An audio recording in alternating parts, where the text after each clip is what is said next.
Two things. One, I know this wall looks pink to you. This is supposedly orange. It looks pink to me too, but this is supposedly orange, according to my mother. Also, fuck parental guidance. Because of parental guidance, I have a gay ass wall. Also, I have gay ass tiling floors. Fuck!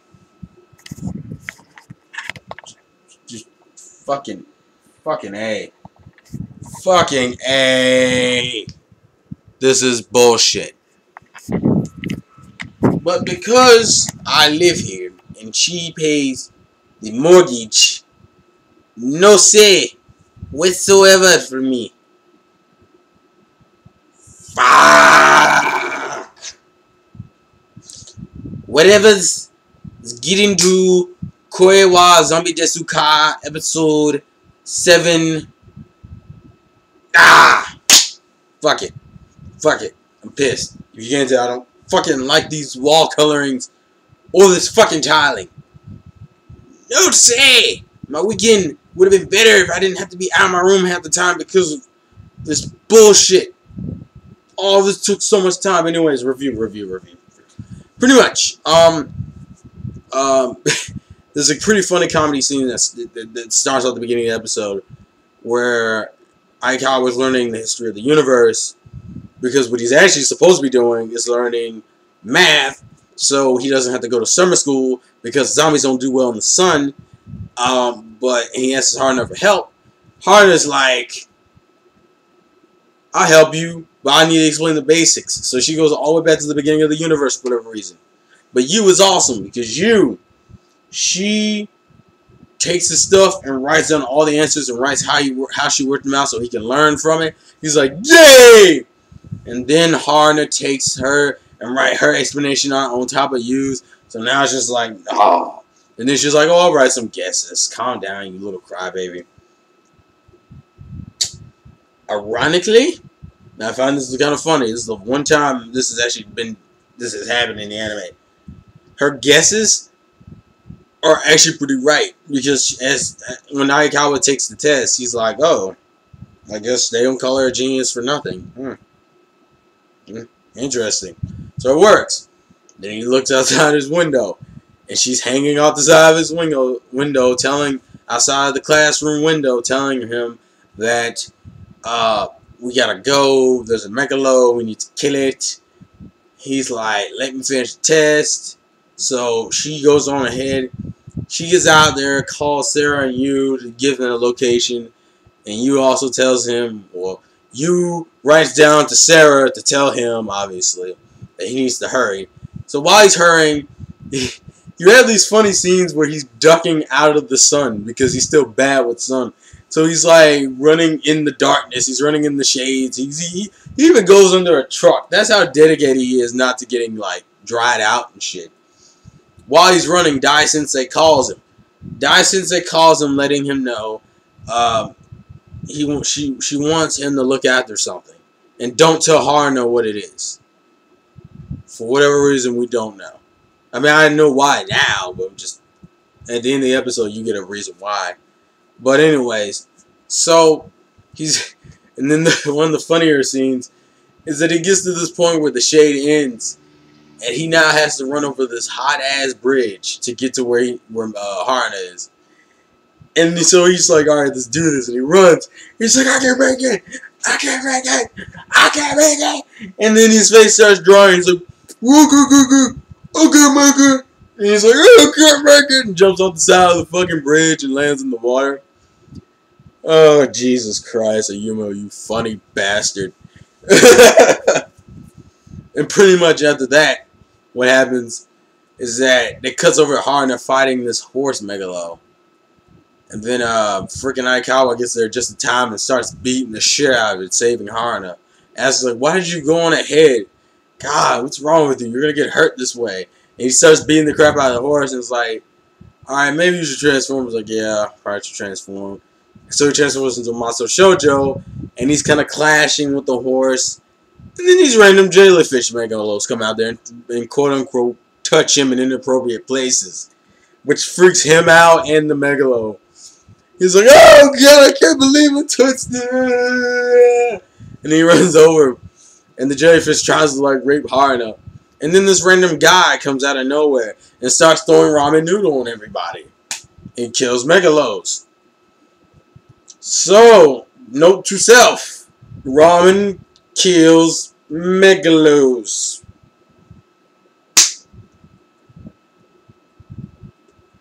I don't even fucking know. Apparently this dude also knows Sera, because Sera shows up at the end and is like, who? And it's like, oh, I know him. And he and Ayumu were talking because this dude is making fun of Ayumu's costume because, you know, he's still dressed like a Maso Shoujo. They're arguing back and forth talking about how they're both in high school and don't underestimate me and all this shit. And Haruna gets mad because Aikawa was ignoring her. And so he pushes him and he falls on the dude and squishy. If you know, you should know. If you watch anime enough, especially if you're watching it in harems, you should know what this means. Squishy. Or if you've seen Sekirei, no, if you've seen season 2 of Sekirei, squishy. That's all I'm gonna say. For people who don't get it, dude wasn't a dude. The dude was a chick, and he ends up kissing her also by falling on her. So he is now groped and kissed the woman in one fell swoop because Haruna pushed him on her. And then I thought that was funny, and then I thought it was kind of fucked up because Haruna and Sera beat the shit out of him for doing so, even though it was fucking Haruna's fault. Fuck you, Haruna. The girl's name, we find out that she's like in a different faction of the vampire ninjas. That's how she knows Sera. And remember in the end of that last episode where you saw that little machine looking place? They go there so she can explain to Ayumu and Sera how the fuck ramen noodles can kill Megalo. Also, we did find out that Sera can't sense Megalo. I want to say only Haruna and you can. That's what I'm assuming here. But anyways, I think Haruna goes home because she's not in the next scene where they're at the machine place and they're eating ramen. He's like, oh, that's delicious. And then she starts getting all blushy and chummy with him, even though she was so mad at him for kissing her in the first place. We find out the reason of that in a few minutes, actually. Because what happens is that before we get to that, pretty much all that happens after that is that she tries to explain the noodle thing about how ramen noodles can kill fucking megalos, and she does the same type of explanation that Haruna does for the definition of the universe, which means Ayumu didn't get any of that shit, and so they just said fuck it and went home. Now Sera explains that Vampire Ninja, they have rules. If you kiss a boy, you're married. That's a marriage ritual. When you kiss a boy, whoever you kiss, your first kiss, that's your husband. That's the rule all Vampire Ninjas stick by, which explains why Sera wouldn't drink Ayumu's blood, because the kissing is an anesthetic, and if she were to kiss him, they would get married, and then, you know, she makes the obvious joke, plus that I didn't want to be married to some piece of shit, pretty much. Like she always does. And then like, Aikawa asks this joke I think every guy was thinking at that point, like, so if I kiss you, we'd be married? And would you love me? He's like, yes, I would love you.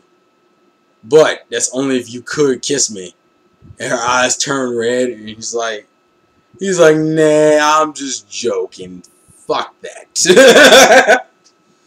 And so anyways, it cuts over, and they get back home, and let's just say, apparently it's Christmas time, I'm assuming. I don't even know. From what I gather from the scene, it's some type of Haruna has a really fucked up perception of Santa Claus. Like Santa Claus is some horror related creature, and he will grant wishes to people who have ponytails, and his clothes are red because of all the blood, because his clothes have been stained with blood. He's a monster. He rides in a sleigh full of like deviant, evil creature, monster, reindeer-looking motherfucker. Like, you have when you watch the description, it's so offhanded because it's like she's describing Santa Claus, but in the most depressing, evil ass way.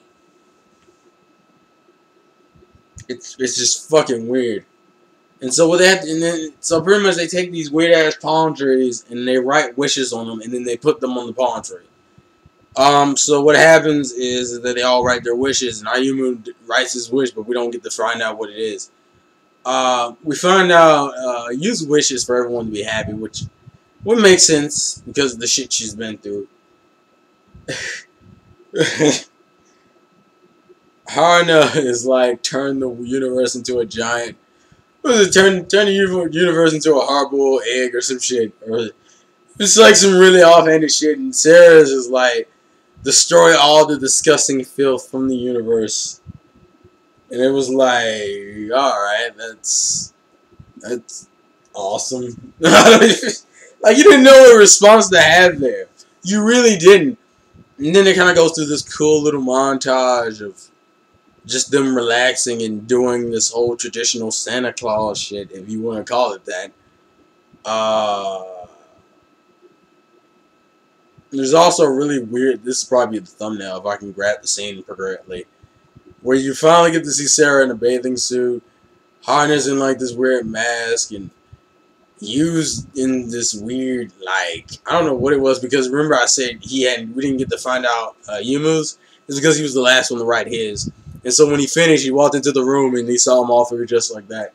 And I thought that was pretty funny. But anyways, the montage ends and it cuts back over to him in school the next day. And some random chick, I think it was a vampire ninja chick because she had red eyes, and just gives him the thing, I guess, from Dai Sensei. He opens it up. Apparently it's some glasses, and the girl just randomly leaves after that. We don't even know anything about the girl. The girl just leaves after giving him the thing from Dai Sensei. It's just a pair of glasses, so I don't know what the fuck that was about. Then the girl, the girl he's supposedly married to now, we find out her name is Yuki, even though it's something else. Like, because Arito knows her. Because they're in the same school, apparently. She's just in a different class. Arito knows her by a different name.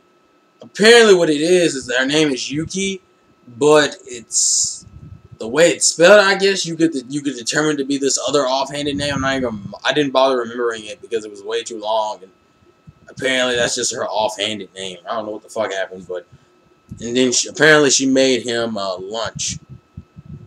He was trying to explain it's not a big deal. You don't have to marry me just because some bullshit rules. I mean, it's fine. It was an accident. It wasn't intentional. It's cool. And she's like, no, the vampire ninjas take the rules very seriously. And if the vampire rules say if I kiss the first boy, I'm going to get married with that boy, then I'm getting married with that boy. And she makes a whole big commotion and shit. And then she goes, also, I secretly did want to get married anyway. So I guess Ayumu has a wife. I don't even fucking know. He has a wife. Whatever. And the episode ends with she gets mad at him and pushes. And he says, why don't you just wear your stupid glasses? He wears his glasses. You don't even want to know, Dai Sensei's a freak. The glasses are like X-ray glasses. So he can see through clothes. And he saw through Yuki's clothes. Yuki's not aware of this, mind you.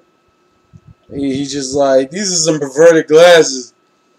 You can see through the clothes. And that's how they end the episode. This review actually dragged on way long, mainly because I was a whole bunch of shit to say, but new girl, Yuki, what do you think of her? Put it in the comment section. She seems pretty cool. I don't really have an issue with her. She seems pretty cool. It's kind of like, she seems like a mix between Haruna and then she has her own personality. But she seems like a less annoying Haruna. Or what Haruna would be like if Haruna was a little bit more mature and was married to Ayumu. So this show's fucking ridiculous. This man, I don't even care. I would settle for a sub release. Honestly, that's how I like. That's how much I like the show. This show needs a sub release. I would like a dub, but damn it, if it got a sub release, I would not be pissed. I personally would not be pissed. But fuck, I want. Oh man, this show's ridiculous. Fucking random possessions going on. Zombies. So now Ayumu Aikawa is a zombie, a Maso Shoujo, and a husband to a vampire ninja.